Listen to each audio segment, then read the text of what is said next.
I'm just trying to find. Hi, everybody.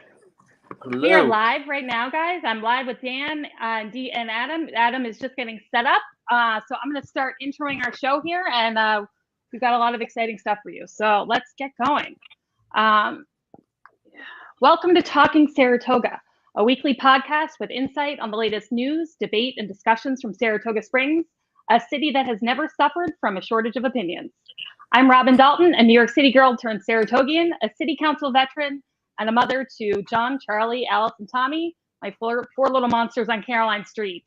I am joined by Dan DiFederici, a native of the Buffalo suburb of Chickamauga, a retired New York State trooper, past police union president, attorney, publisher of the Saratoga Report, husband and father to two beautiful girls, and a lifelong Beleaguered Bills fan. Adam Israel is also joining us. He's a local Saratogian, business owner, and most recently dipped his toes into politics as a political independent. A reminder that the opinions expressed on Talking Saratoga are our own and do not represent any other group, person, or organization. We welcome all perspectives and opinions on Talking Saratoga as long as they are expressed with honesty and mutual respect. So I want to just get right into it here, guys, because Adam Israel is joining us from Poland. And I know a lot of people have been following Adam and what he's doing. But I wanted to just go right to you, Adam. And can you fill us in on why you're in Poland and kind of what's transpired over the last 7 days since we did this podcast? Because a lot has gone down. Yeah. So as many of you may know, that my wife is Polish, from Eastern Poland, and I have family heritage from Eastern Poland too. And so when this war happened and the refugees started to come to Poland, I thought there's got to be something I can do. We still have our family has a small lake cottage here and a 3-seater SUV. So I made a plan. I was just going to come down and drive refugees. It seemed like there was a big need for that. That changed, grew quickly into this group I formed called Letters of Hope for Ukraine. The idea was, Saratogians could write a letter, put in $20, seal it, and as I drove refugees, or as I met refugees, I just hand them a card that would say that the world in America and Saratoga is thinking about them and praying for them, and also give them some spending cash. I could talk for hours about this, but one of the issues they're facing is they're all coming over with their Ukrainian currency. And the problem is there's nowhere that will accept Ukrainian currency now because it's just flooded the market. So you hear stories of refugees who can get out, and they got out with money and everything they could pack in a couple suitcases, and they were able to drive across the border, only to run out of gas because their currency couldn't pay for things. So these cards, I thought, at least would get them gas to get them to the next spot. It quickly grew, and thank you everybody who did a card. They're really doing some special things over here, and people started donating. And so we to date we've raised I don't know the exact number now, but over $10,000 that we're using to relocate refugees, and it's going pretty well. Right now I'm in Białystok. It's a city. It's close to the Ukrainian border. It's a large city. So tomorrow I'm going to fill up my car, the SUV, with materials needed at the border, and drop them off. And we've arranged to pick up another family. This is going to be our fifth family that we're going to pick up and drive them back to Kash's hometown and house them. So that's what's going on in a nutshell. Can you tell us a little bit about what's the feeling? Like, what's the sentiment? How are people feeling? What's the atmosphere in Poland right now? Yeah, so it's a little bit of disbelief. When I first landed, I went to Warsaw and went to the Warsaw Central Station, which has really become a hub for a lot of the refugees, and it's surreal. It really is. You have the Warsaw Central Station is connected to a very kind of posh mall in downtown Warsaw, and so you have refugees sleeping all around the train station, and right next door you have a thriving mall. It's a really odd contrast. I can say this though: the Polish people and the Polish government are just, it's amazing what they're doing. They've already taken over 1 million refugees. I say that the the train station felt it was the best worst case scenario. With as many people are coming, you have people sleeping, but you have the Polish volunteers walking around when they're saying kanapka, kanapka, and kanapka is Polish for sandwich, or sock, and they walk around like juice, like you would see at a baseball game. But instead of charging people, this is all volunteers. These are all donated goods. They're registering all the Ukrainians coming in, so they can track them, they can find them. They offer them goods, or they're going to offer them social services very soon. So it's a lot. It's getting worse, unfortunately. But that was the Warsaw Central Station. So that's that feeling. If I could jump in, just to ask Adam, when you're out in the streets, is it chaos everywhere, or is it just you mentioned the Central Station? Like, give me the feel for when you leave that building you're in right now. Is it the same as it's always been, or is it wild? Yes. So right now, we have friends at the Hour Stack. I'm in their attic doing this podcast. But no. What the reality of the situation is the people leaving are women and children, and they're scared. They're scared. They're scared. They don't know where their husbands are. They don't know what's going to happen to them next. So they stick. They stick to places that feel comfortable with other Ukrainians there. So that's why the train station has so many Ukrainians sleeping there.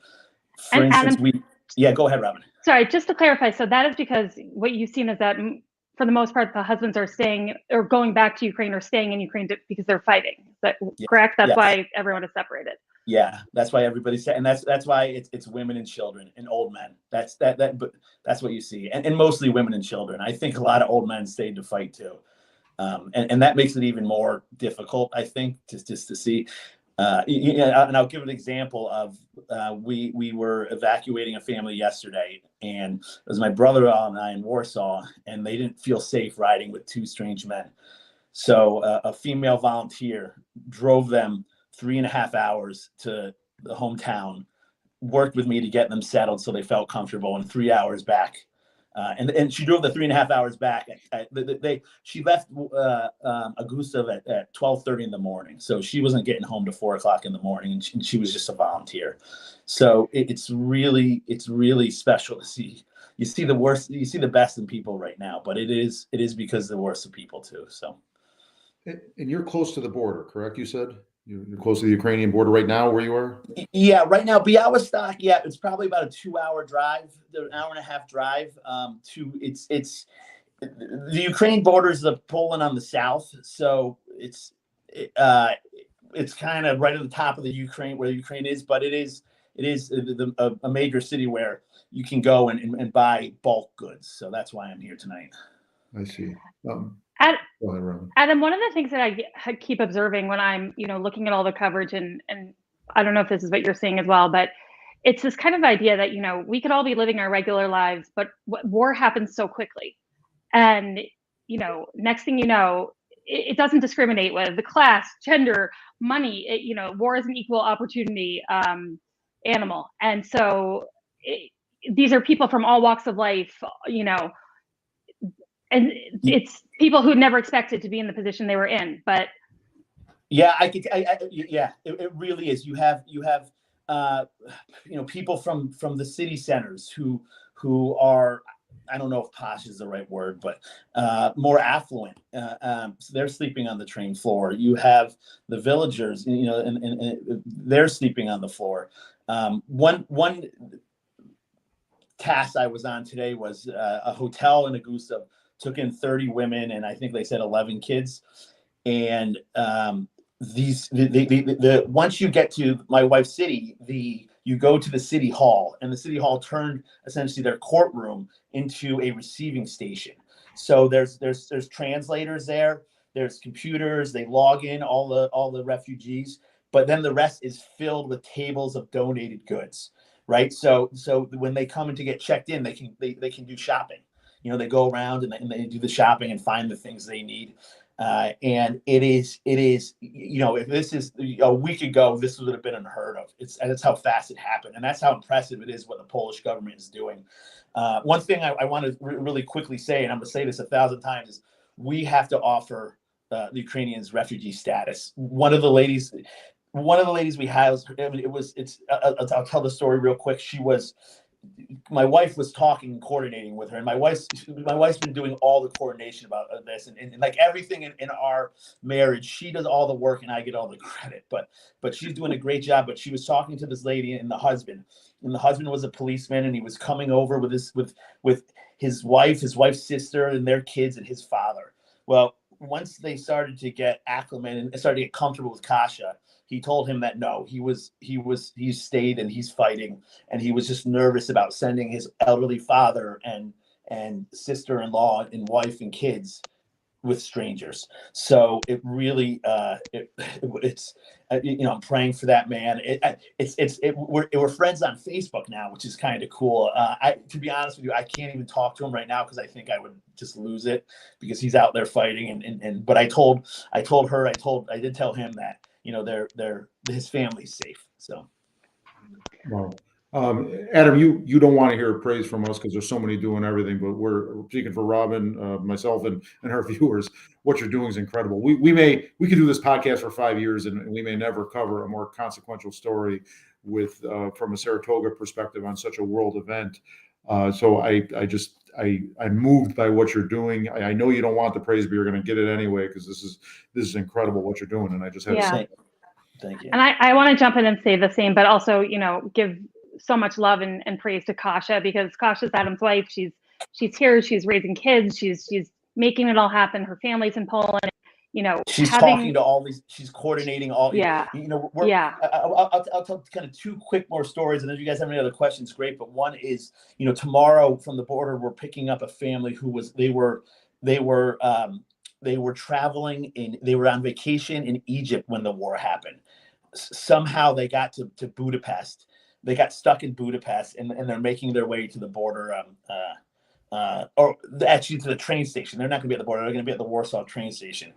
This is how much it's trying to juggle this in your mind. But it's just a show. Can you imagine being on holiday and not knowing if you ever go back to your house? The other thing I'll say that's really unique about this situation is social media. Because social media now, the connections you can make is unbelievable, and you can, your Facebook profile is almost like a resume. So you see calls for help when you talk to people, and then it's all translated, which is awesome. So I'm talking to people who are speaking Russian, Ukrainian, Polish, and we're coordinating these really incredible things because we message back and forth, and there's no the messaging, the translation, it gets the point across fantastically. So I know social media can be a real pain in the butt sometimes, but what it's done to this unique situation and the connections I've made and the trust and friendships that have been built, because you can see this person, right? You can't really fake a Facebook profile. You can go back and see what their life was like and what they were doing. And it's a real quick way to gain trust with them. And that's really aided in me being able to figure out who I can work with and who needs help, and be confident that they're trustworthy, they're being honest. So that's not always the case, but it certainly helps. Well, we so appreciate you and what you guys are doing. You had the connections and ability to then jump in action and on the ground. I know everyone wants to help. They're asking how they can help. I will share. Sorry, I lost you guys for a second. Can you still hear me? Yes, we can hear you, Robin. Yep. All right, good. So it's Letters for Hope Ukraine on Facebook is the page that you have. Venmo information is on there if people want to donate. Is that correct? Yeah. There's Venmo on there. People can donate. I never expected this to be a donation thing, but it's blowing up. So we're going to have other avenues as far as, possibly becoming a 501(c) and being more legit now. But yeah, I mean, right now there's a lot of big money coming in, but there's a lot of things falling through the cracks. And Robin, maybe we could share this, to go on these Facebook groups, these Ukrainian kind of Facebook groups looking for people looking for help, and you'll see that there's a lot coming in, but there's a heck of a lot of, pardon me, a big need out there still, and there's going to be for a while, because Poland. One other interesting point I want to add is you can tell Poland is at its limits. When we came down, when we came here. When I came here, I don't know, 3 days ago, there was, I think, maybe one family in Kasha's city. They now are no longer accepting refugees because the school system can't handle the kids, so they can't. And that's how serious they're taking this. Where they're already enrolling the kids in school, in the Polish schools here, and it's kind of like, all right, save as many people as we can, then figure out what the heck to do next. But right now, we're certainly in the just save as many people as they can phase, and I can't praise Poland enough for the generosity and hospitality. And you see it, you see the Ukrainians all the time are talking about how Poland is their brother, and Russia on the other side, what they think of them too. So.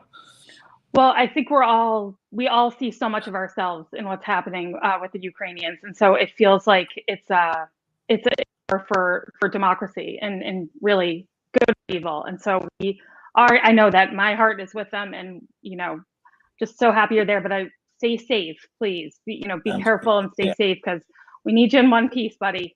Yeah, well, I say if I get bombed, you guys are getting bombed pretty quickly after. So being in a NATO country right now.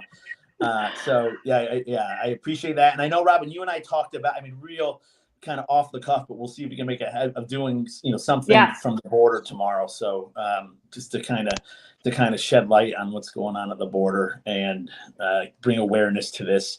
And again, bring awareness to the fact that the Poland can't absorb an entire country. They're the places, the calls for places to stay are getting louder and sadder. I hate to say it, and because it's just it's filled up. It's like a hotel. There's only so many rooms, and once those rooms fill up, there's nowhere for people to go. I do want to say too, other European countries are certainly stepping up. You see and hear people all the time saying, "Hey, I live in Italy. I have this little." The chateau on a lake. I can take up to 8 people. If you can get here, I can assist with travel. You do see that, but again, the vast numbers. I think I heard it was 80,000 a day right now are crossing the border. So it's not going to get better. It is a humanitarian crisis, but it's a humanitarian crisis that's really going to get teeth pretty soon. I believe it's the biggest. To go. It's the biggest exodus since I think 5 million people. It's definitely this is going to be going on for a long time, and we'll be here and trying to support Ukraine as much as we possibly can. Dan, anything else to add? I want to let Adam a lot of work to do. Adam, just repeat the Facebook page again, and there's a Venmo option, and real quick, tell what that money would do if they donated. Yeah, so the Facebook is Letters for Hope for Ukraine. The needs, and a little background on me. I've been through disaster area before. I was on a Caribbean island in 2017, and we were hit with 2 Category 5 hurricanes in 2 weeks. So that experience of going through that it does lend itself to this. And something I learned from that experience is true here is the needs change daily, right? So I just saw a call today for and this is why I was going to the border, is that okay, it's forecasted to get cold. They need long underwear, they need sleeping bags, they need warm supply. So that's right now where the money is going, is to get warm apparel to the border so people coming over don't freeze. For the family that was in Egypt who's coming, I'm going to get some warm apparel for them too, because who knows, you pack for a vacation in Egypt, you're probably not bringing boots and jackets, right? So for them, we're gonna get warm clothes. The donations go for the family who came in at 12:15 last night. I went to the market, and just so when they came in, I would not say they had a full fridge, but I eggs, butter, milk, toys, candies for the kids, those kinds of things. I think you said they have a 3-year-old and a 3-month-old with them. That was a different thing. No, that and I lose track of the kids. There were 2 best friends one was an economist, one was a social worker, and again, so I think between them they had 5 children with them, ages 3 to 11, and it's just the children. It's sad. It's sad as a parent to see them, but they're not sad because of and the ones who make it to me aren't, right. The ones who are that's who you're really for. The ones who aren't outside of Ukraine yet. But by the time they make it to me, their parents have I don't know normalize is the right word, but not panic them. That they've kind of go through the motions. This is what we're doing. This is so the kids kind of have looks in their eyes, but in the train station you see them, 10 of them kicking soccer balls around and run. They just kind of form little groups and play around, and they're really again not having a good time, but they are. Thankfully, by the time they get to me, they're not traumatized. There's certainly ones that have passed and that are traumatized, but I have still those parents. We all know, what we have to do in scary situations to put on a brave face, and certainly Ukrainians are putting on a very brave face in everything that they're doing. And so, again, it's so hard to talk about. It makes me very emotional, and I know, Adam, I'm sure it's been so emotional for you as well. But Dan, again, unless you have anything else to add, I want to let Adam go so we can get back to it. But we are going to try to do another live tomorrow from the border, and also I'm hoping to have someone to talk about refugees. That's important to get for Ukrainians who are having to flee. But Adam, we love you. We'll keep sharing information on how people can donate. Yeah. Thank you, guys. I just consider myself the mailman. I just bring your mail and good cheers from America to the Ukrainians. So thank you, guys. I'm going to jump off. Thank you, Saratoga. Right. Thank you. Glory to Ukraine. Please be careful. Wow. So we're going to switch gears here a little bit. I know that was such an emotional situation, but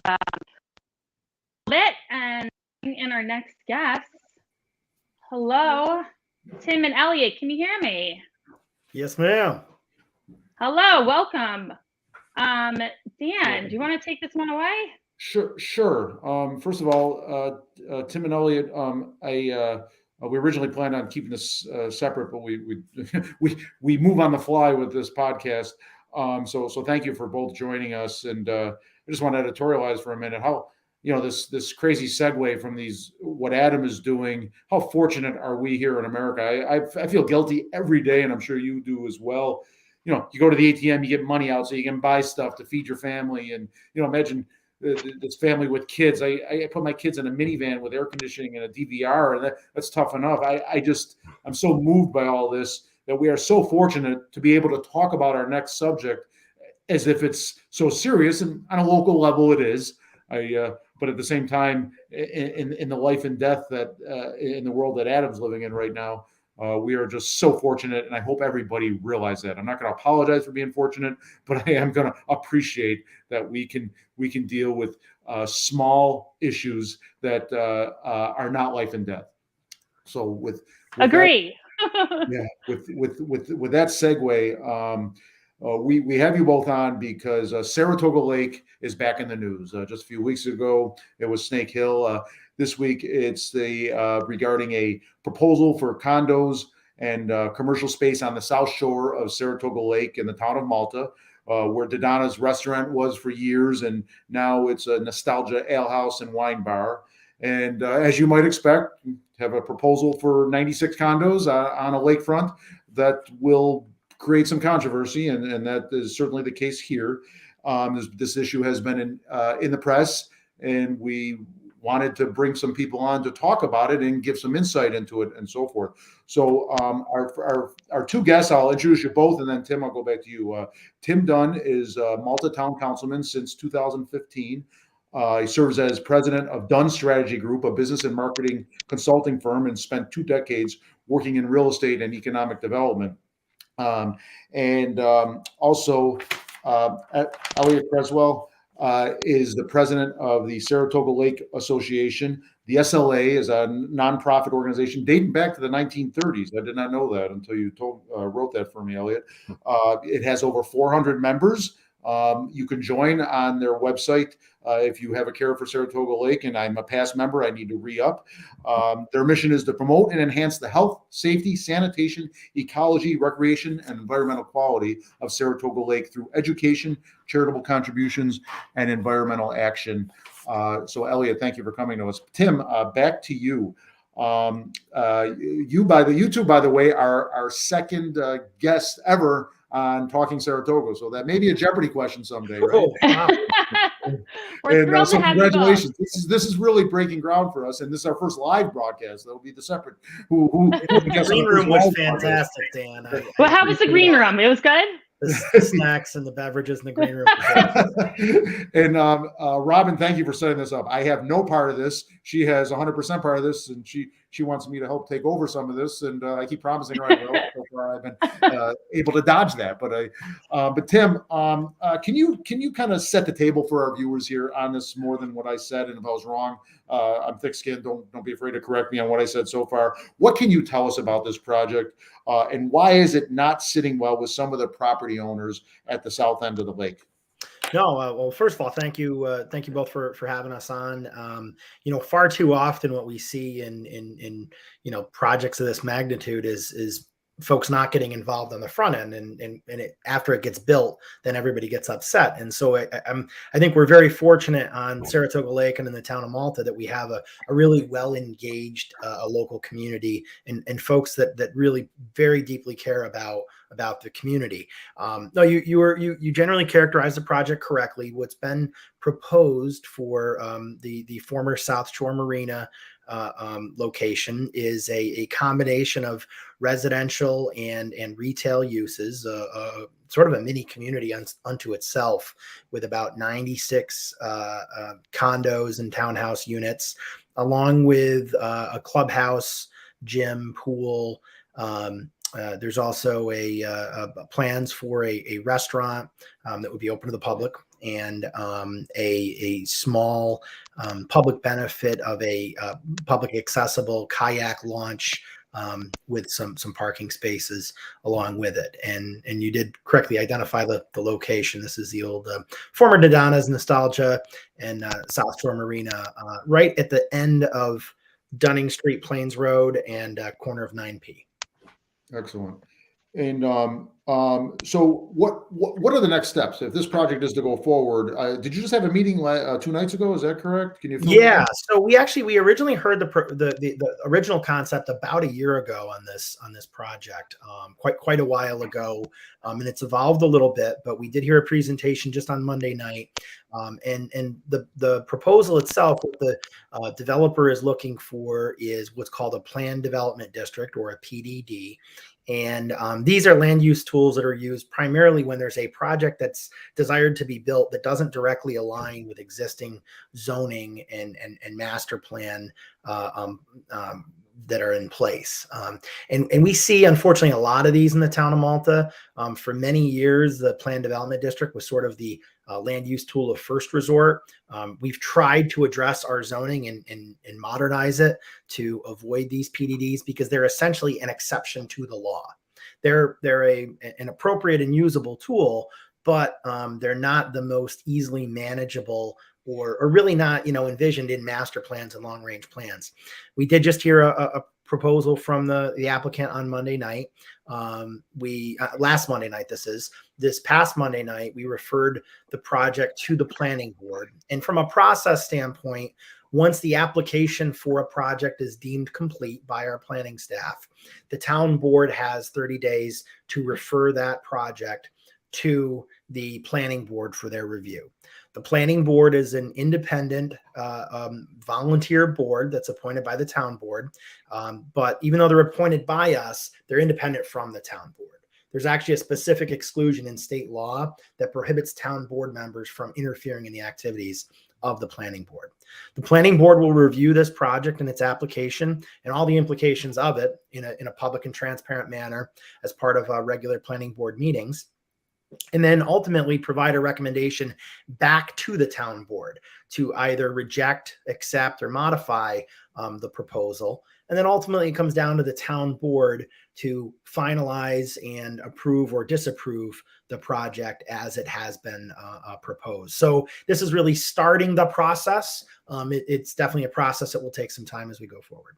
Okay, Robin, you served as a commissioner in Saratoga Springs. Tim and Robin, do you do these jobs for the glory or all the money? I'm not sure. The money, obviously, it's all about the money. Okay, Yeah, that Robin, $220 a week is, It's how can you say no to that?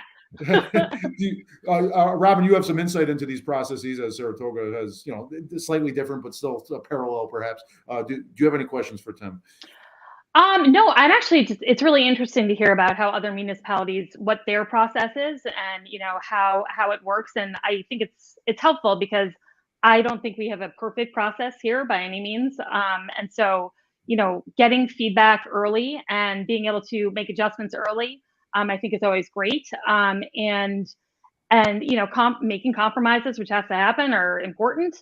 But without turning away business, we don't. I think Saratoga has suffered from so much regulation that it's been off-putting for new businesses who want to come here, or new developers who want to come here. And so, we don't want that, but we also want to protect our green spaces, and we want to make sure we follow our comp plan, which kind of lays out how the city should be developed and keeps our green belt intact. I know Saratoga Lake is always really challenging because of how many different municipalities border the lake. And so there's and correct me if I'm wrong here, guys, and Elliot, you, I'm sure, know way more than me on this subject, but because there's no one person kind of in charge of Saratoga Lake and what happens there, it can be challenging because maybe one municipality wants to do something one way and one doesn't. And when it comes to especially like issues of pollution or the watershed, I know that can be or has been tricky in the past. But Elliot can probably speak to that better than I can. Okay, great. Well, in that case, we will shift to Elliot. Elliot, the president of Saratoga Lake Association. Elliot, before we talk about this, I just briefly want to say, well done on Snake Hill. You had a low-key approach. My approach is to throw hand grenades and come in guns a-blazing, and they'd probably be building right now. That would have failed. You had a low-key approach of communication with the Dakes, and I know they listed some reasons of more economic why it was. Why the project was scuttled, but good for you in what you did there. Congratulations! That's a big win, no matter how it came about. Now on this project, you and I spoke this week, and you don't have so much a pointed view of it. You have a more general, if I recall, but I won't steal your thunder. If you could talk about a Saratoga Lake Association view of this project, and also. If you could also talk about your overall stewardship of the lake, your view of why development affects the whole lake, why a small development is so important in ways that may not be obvious to our viewers.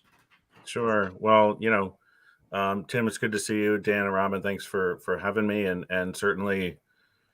I don't know if kudos is the right sentiment, but certainly, it's hard to put where Adam is and what he's doing out of mind at a time like this. It's just an extraordinary act that he's doing, whether it's because he's married to someone from Poland or not. So, the leadership and the courage and all that is just the tip of the spear in terms of what he's dealing with there. So it's, all the good sentiments that we have certainly are with him, and I certainly appreciated hearing an update this morning, or at least this afternoon when we tuned in. So really affecting stuff.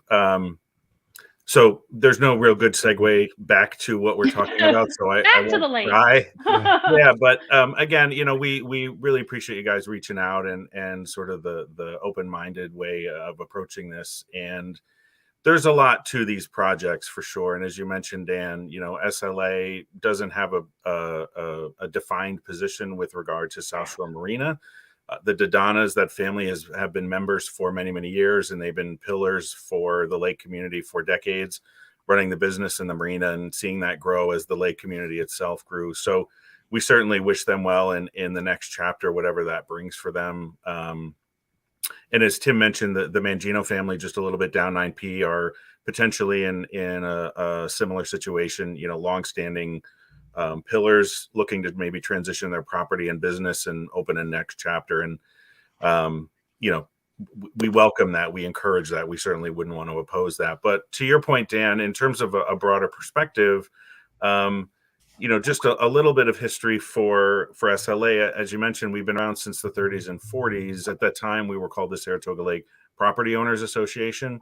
And we've since morphed into SLA. We were incorporated as we were in the mid 90s. So that's the current sort of composition of SLA. But the roots, many of the bylaws, the members, the challenges go back generations. And the lake itself is not what it used to be. And that's not I don't mean that in a remorseful or regretful way, but like everything in our lives, it changes over time. And lakes, especially when they have a human footprint in and around them, take ongoing maintenance. They don't just find equilibrium on their own, or at least if they do, it's not an equilibrium that's necessarily compatible with human interaction. The water will change, certain events will happen, the quality, et cetera.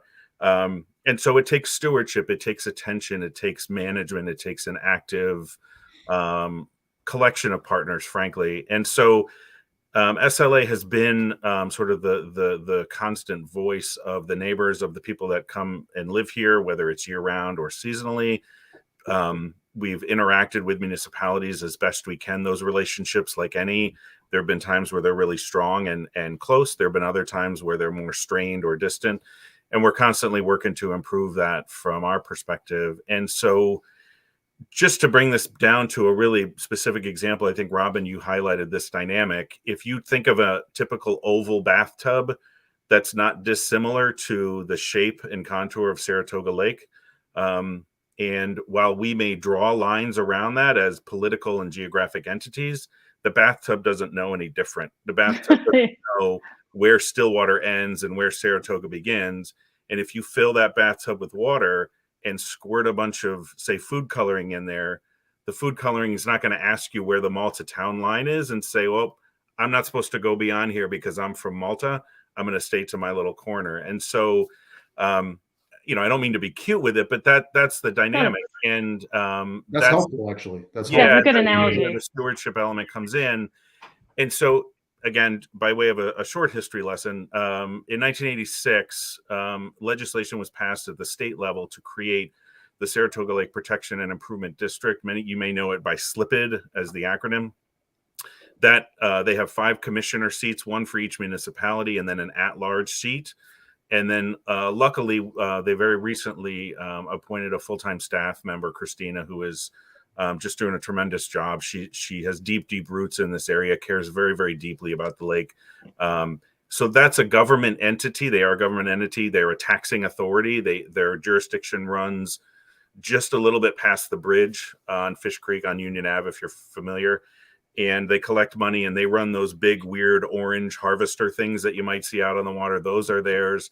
And they do pesticide applications, different things. So we're always trying to complement what they do.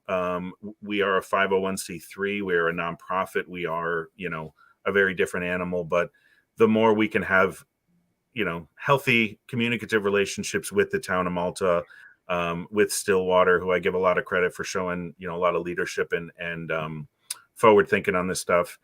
In addition to all our business and individual members, we have a terrific board. We have terrific members, and maybe we can book another hour sometime and I can tell you how great they all are. But, hopefully that kind of zooms out a little bit, in that a little project like Snake Hill, like Cedar Bluff, like South Shore, certainly we respect property owners' rights. We are many of those property owners. That's not what we're about. But we're also trying to think about the parts and the whole, the forest and the trees at the same time, so that the long-term health of the lake, the property value, the recreational value, the ecological value that it brings to Saratoga, we get to share them with future generations, just like past ones did for us. Great. So is there, Elliot, do you have specific concerns about this proposal that you've articulated to Tim or the bodies that are debating it right now, the planning boards and whatnot? You're talking about the South Shore project? Correct. Yeah, we've had some board members put together some commentary and some specific kind of technical points on particular aspects of it. And Tim and the other board members have seen those, and they're very thoughtfully weighing them. So, but we don't, at the moment, we're not sort of for or against. We recognize that things change over time. And again, the Dodanas have worked hard over the years, and if this is their next chapter, then we wish them well. But stormwater mitigation is always top of mind. And the reason for that, if you think about that bathtub model, everything that's higher than the lake is going to drain into the lake. The watershed for Saratoga Lake is over 240 square miles. We have a larger drainage area than Lake George. I don't know if people really fully appreciate that. Things that happen in Northumberland and Charlton and Greenfield, it's a trickle, but it still is all part of the same ecological system. And so it's all about balance. How can we allow, responsible, modest development where it's appropriate in alignment with zoning and regulations, of course, that also preserve the quality of the lake that draws the development in the first place, right? Mm-hmm. There are examples of lakes, Ballston Lake has been dealing with some of these issues. There's been examples of lakes that have frankly just had to shut down. They are not approachable or swimmable or interactable with human or animal life. And that's a little bit gloom and doom. I don't mean to emphasize that, but that is in the realm of possibility given certain circumstances. So, we're trying to engage. We're trying to listen to everybody we can. And it's a tough task that the town has and the developers to find something that everybody can agree with. So, yeah. And well, Elliot, I gotta say, hits on a couple really great points there. And the stormwater runoff is really, from where I sit, one of the biggest concerns. You have some interesting scenarios along the Malta shoreline of Saratoga Lake, and we're only one community, obviously, in the lake. But we have a significant part of Saratoga Lake in the town of Malta that isn't really buildable. They're with slopes and in other areas, you're not seeing a lot of development pressure in those areas because it's just not practical. We have two rather large parcels on the lakefront in Dodana's / South Shore Marina and the Mangino's property that are larger, that have seen commercial operations in the past, but they're what's called non-conforming uses that are they're legal non-conforming uses, because they were there before the zoning. And then you have all these other properties along the lake that are residential. But what we've seen is this transition over the generations where, in the 1950s, 60s, and 70s, a lot of these properties were seasonal camps. They might have been 800,000 square foot houses that were used just in the summertime, that now over generations, people love the lake and they want to enjoy time in the lake. And those smaller seasonal properties have become year round and sometimes larger properties. I used to serve on the Malta zoning board, and let me tell you, on a monthly basis, we would have a variance request come in seeking to, build larger than the footprint somewhere down on the lakefront with one of these smaller properties. And you drive along the lakefront and you can see the very, very small lot lines with the building coverage on these lot lines. That's something that, you want to encourage people to live on and enjoy the lake. But I'm not sure that the balance has been found there in the way that we have regulated that and allowed for variances along the lake. And there aren't a lot of opportunities for developments along the lake where the town can really have more of a regulatory approach to stormwater. And if someone wants to encourage business growth, I hesitate to ever use the word regulate, because I shudders from my youth as a Reagan supporter of regulation. But the reality is, if governments don't take stormwater management seriously, it's going to really, really significantly impact the lake. And this is a project in particular where we want to make sure it's done correctly to make sure that we can improve stormwater management in that neighborhood. Great. Well, I there's so much to talk about here, but I've got to wrap you guys, only because we have another segment coming up and we've gone a little long. But I just have to say, the big difference I'm seeing here between how we do things in Saratoga Springs and what you're describing is that we never don't have someone that doesn't have a strong opinion. So hearing Elliot say he's not for or against, I'm like, blown away. So I think that's a good sign. So I'm sorry to interrupt, Robin. Before Elliot goes, Elliot, say the website, and I think it's just $35 for someone to join SLA. Is that correct? Yeah, there's various memberships, but yeah, saratogalake.org, and there's a big old join us button right there at the top. Thank you. Sorry, Robin, back to you. Thank you. And to find more information on the project, you could go to malta-town.org. And if you click through to our planning department, you'll see documents listed there and a link for proposed planning districts. And you'll be able to find this information on the project. Well, thank you. I'm sorry, Dan. Go ahead. We'll, Robin, you're a whiz at providing those things on our Talking Saratoga sites and so forth, right? Yeah. Excellent. Thank you. I'll make sure I get that information out.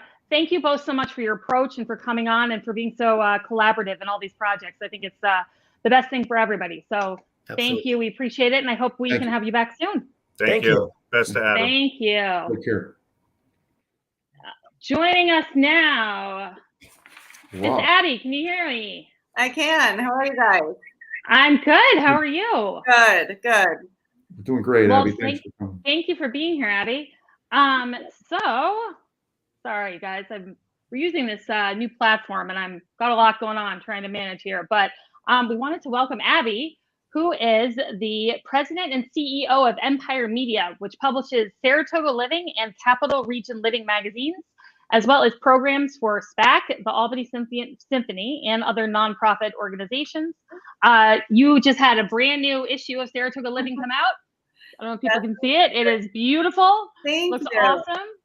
And there's so much good stuff inside. And we want to go through some of it. It's fun stuff. And we're doing another little kind of left turn here. I've gone from war to zoning and lakes, but now we're going to fun lifestyle, drinking and eating.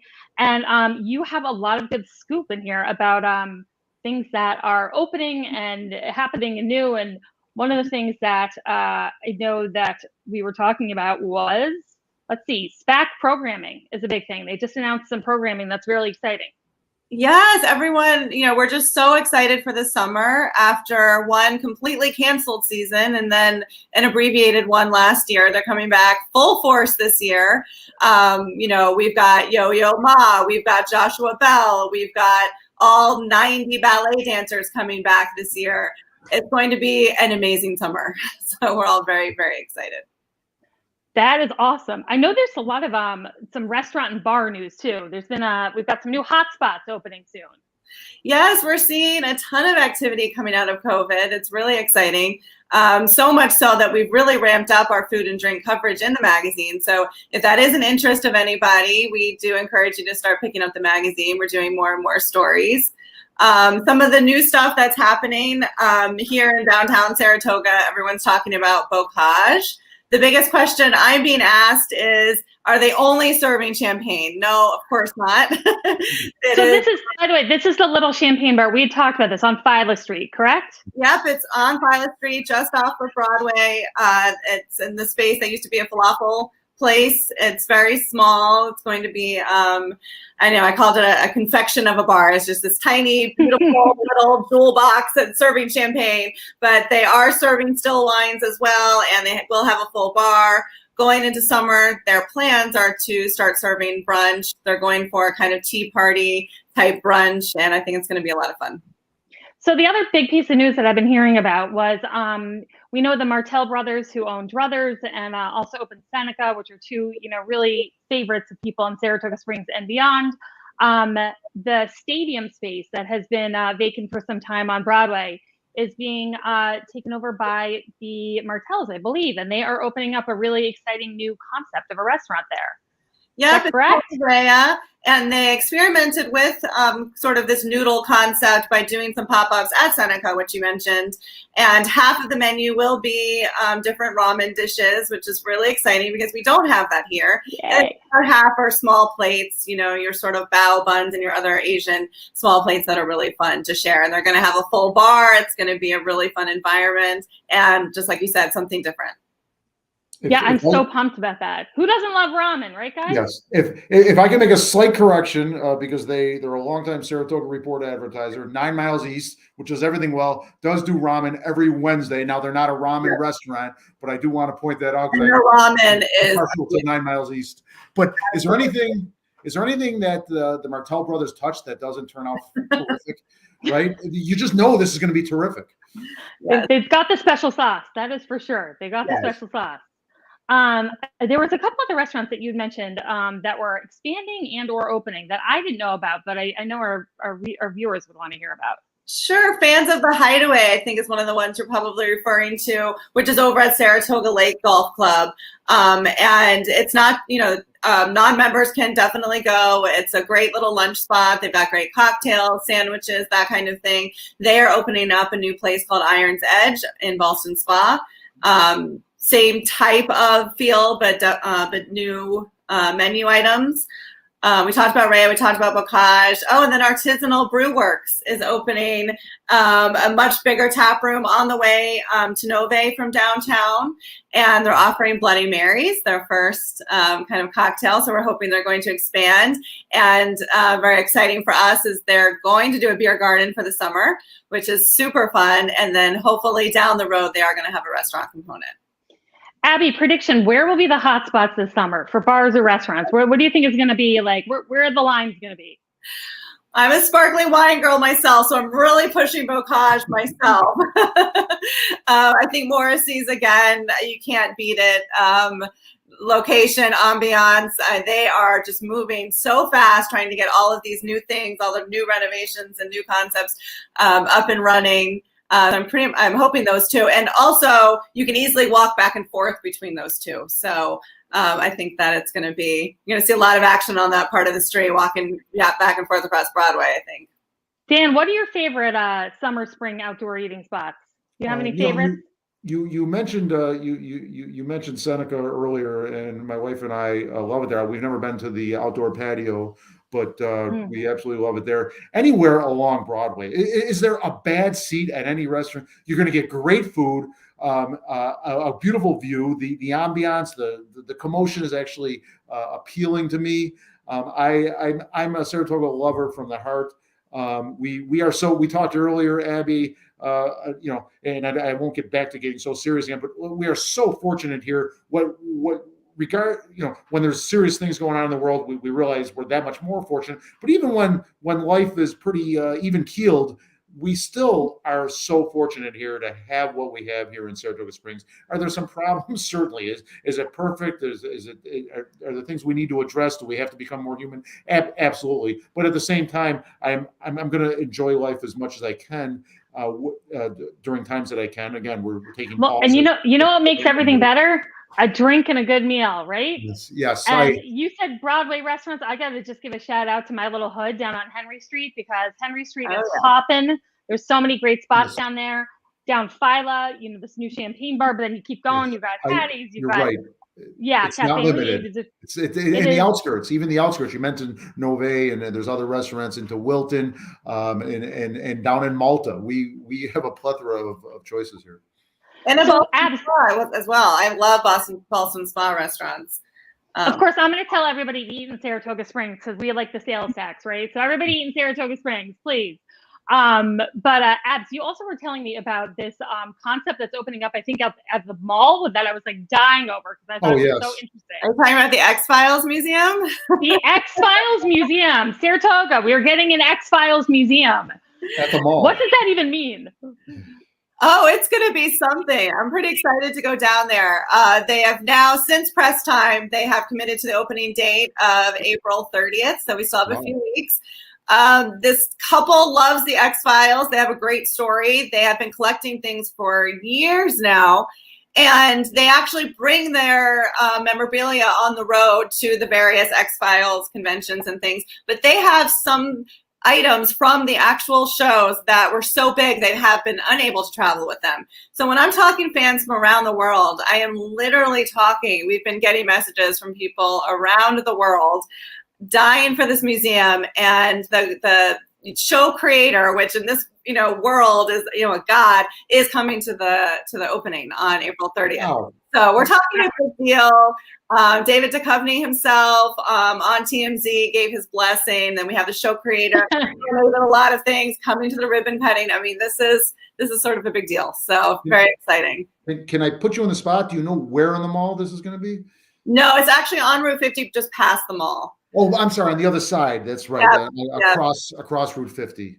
Exactly. So I love this. We can say like we have an article. I don't have it on. We've got the racing museum, the dance museum, we've got a children's museum, and then we've got an X-Files museum. That's awesome. Back to the current issue of the magazine. I have not seen it yet, but based on your previous issues, your articles and your pictures just pop. That is such an enjoyable read, that magazine. So I encourage all of our readers. Abby, briefly tell readers where they can find Saratoga Living, the current issue. We are a free magazine. We're in Hannaford. We're in Price Chopper. We're in Select Stewart's. And we are in all of the boutiques and most of the restaurants in downtown and in places all over the Capital Region. Robin did show our flip side, which is Capital Region Living. And that does mean that we are, we're down as far as Greene County and north as far as Glens Falls. So we are literally all over. So. Well, I just want to say thanks, Abby, because we are big supporters of local media and local journalism. And I know it's been a struggle for everyone to get through the pandemic. And you guys, have kept going and persevered. And your online content is fantastic. And we're so appreciative that you do what you do. And we hope we can have you back again to talk about, upcoming issues. And you've always got the tea. You've always got the scoop. So you got to keep our viewers informed. I would love to come on anytime, and thank you for talking about local journalism. I talk to other local journalists at all of the different outlets as often as I can. We have all been trying to work together, and it is a struggle, and we're all trying to think outside the box to bring you guys everything you want to read and see and everything. So thank to the community for your support, and we definitely do need it. So. And everyone, check out SaratogaLiving.com because that's a lot of that good online content is there, which gets updated pretty frequently. You guys turn out a lot of great content. Yes. Well, thank you so much, Abby. We are going to let you go so Dan and I can do our quick cheer and jeer and then sign off. But thank you. We appreciate you coming on. See you soon. Dan, it's just you and me now, bud. Wow. Breaking new ground. I know. Should we wrap up with our cheer and jeer for the week? Yes, absolutely. Would you like to go first, or you would like me to go first? Why don't you take it away? Okay. Well, the cheer is going to be obvious to not just Adam Israel, but all the Adam Israels out there, whether they're from Saratoga or California or other countries, the people that are helping in Poland and other areas of Europe. This humanitarian crisis, war first, and then a humanitarian crisis resulting. They often go hand in hand, of course.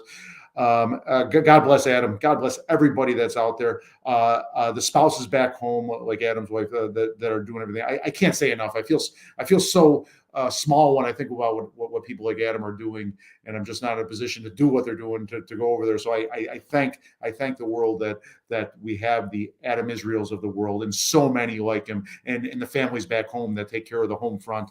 And God bless these victims and refugees. And again, go to Adam's Facebook page or others, Letters for Hope for Ukraine. You can go on there. So that is my cheer. I don't have an official jeer, but within the past 20 hours, Robin, as we briefly talked, is there's and I'm not jeering Gaffney's, but that issue has come up. That's a negative issue that we need to follow up on next week. We weren't. This just started breaking, at least as a major news story yesterday, that some police officers got injured and some issues going there. Gaffney's is denying certain things, so we're just not in a position to talk about that story yet, but we will soon enough, right? I want to say one quick thing about that, though. Gaffney's over the last summer, when I was public safety commissioner, were very proactive in working with us when things were getting really rough downtown, and they really did put forth some extra effort to make sure they were in communication with the police department when an issue came up, and got us there right away so things didn't escalate. I just have to do one quick thing about that. I see online everyone talking about how we have to shut down Gaffney's, pull their liquor license, shut down Gaffney's. And I just have to say, if anyone in Saratoga Springs thinks that our downtown problem on Caroline Street will be solved by closing a single bar, you are sorely mistaken. That is not the answer. This is a symptom. That is not a cause. And we have to have a much bigger picture conversation about how and why we have this really intense, hard partying scene that has really spiraled out of control and is putting everyone's safety at risk. But shutting down one bar, guess what, guys? You want to know what's going to go into that bar when it gets leased again? Some other iteration of Gaffney's. It's not going to change a thing. So I just want people to realize that and kind of understand that this is not just like a problem relating to one single spot. So anyway, quick note on that. But my cheer and jeer for the week, my cheer is Chowderfest. Chowderfest is something I've loved going to when it started. It kind of turned into a little bit of a beast. I didn't love it the last couple of years because it just turned into like a massive drunk fest, which I wasn't a huge fan of.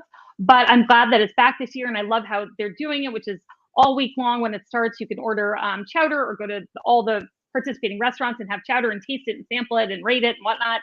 And then they're having a Saturday event, but they're trying to incorporate, I know, more some kids elements and whatnot. And I know it's great for the restaurants and businesses and bars. I hope that people maybe don't decide to like go crazy, binge drink and go nuts the way they have in years past with this kind of new iteration of how it's happening. But I'm just glad to see it back, as I am with everything else that's been gone during COVID. I'm glad it's back. My jeer for the week is not local. It is Bill Barr. Bill Barr, you suck. You sucked when you were in office, or when you were appointed. He was our attorney general under Trump. He in December of 2020, he came out being very critical of Trump. In the last month of his presidency, we needed you to be critical a lot sooner than that, Bill Barr. Now you've got a book. You're going out doing interviews because you're trying to sell your book. Don't buy the book, people. Don't buy the book. He screwed up big time when he was attorney general, and let's not support him now and put money in his pocket because he's decided to tell his story and make some money off of it. So, Bill Barr, you're my jeer of the week. You suck. Also, Putin, you're my jeer permanently. You're evil. You're awful. You are putting this one man is putting the entire world in jeopardy, and it's affected millions and millions of people because of one deluded man. So, if I were in charge, I would have every weapon in this world pointed at him because the guy's got to go. So, Putin, we're watching you. Well done, Robin. Dan, Well done. Thanks. I'm sure he's shaking in his boots right now when he sees this. He'll be terrified that I've said that. But we are going to try to be back up live again tomorrow with Adam when he's on the border. But other than that, we will see you all next week. I think our new format, our new platform was working well. I didn't get it going as much as I wanted to. It's a little tricky. We're figuring it out, but happy to have another episode of Talking Saratoga. Wow, you did a great job, Robin. Thank you. She is the tech person. She's not only the on-air talent, she is the tech person, folks. We're trying. All right, Dan. Well, thank you so much. We will be back in a week. Take care, everybody. Thank you. Bye.